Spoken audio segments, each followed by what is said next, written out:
We are saying happy birthday today to a woman whose columns, novels, or children's books have reached a wide audience. Anna Quindlen was born on this day in 1952. She wrote a Pulitzer Prize-winning column for the New York Times, wrote a novel that was adapted for the big screen, and has delivered a handful of commencement addresses. Back in 2012, our Kathleen Shannon caught up with her when she was turning 60 and writing a book about what she learned. And every page I would open up, it was poignant, but I found myself laughing.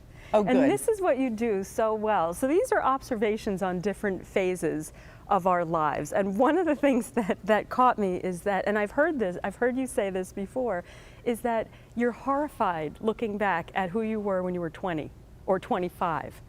Well, I wouldn't exactly say I'm horrified by her, but I feel so bad for her.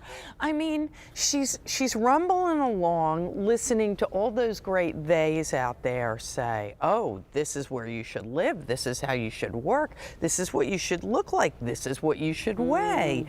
And she's actually listening to these people who know nothing. And I think one of the great things about getting older is you hear all those voices coming in and you think, what are you talking about? I'm fine. I'm fine the way I am.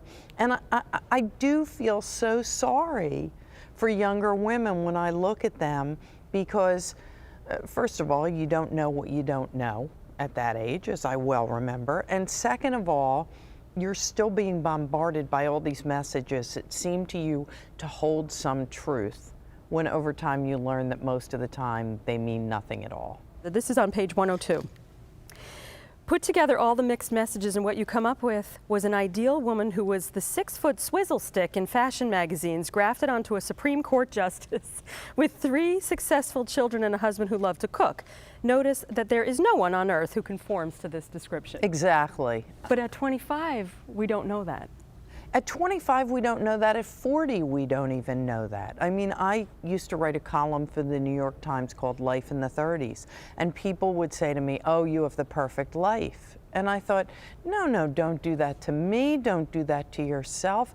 There are no perfect lives. There's just all of us trying to get by as best we can. Did you actually think that when you were in your 30s? Or is that you thinking that now?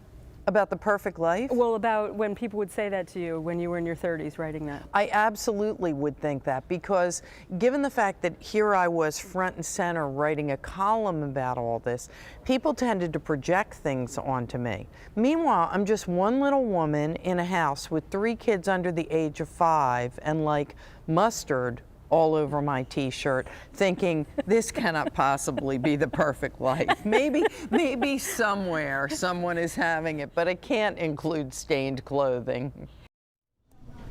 It is interesting because I agree, as we get older, we start to recognize more that that stuff doesn't matter. It doesn't matter. But it's still, I do think it still does affect you in some ways when people we're say, programmed to do that. Right, Yeah. right. So but it does get easier to recognize. And it's so easy to look at that person and say, oh, they have it made. Right. That's the great life. Right. And they're thinking they're a mess like the rest of us.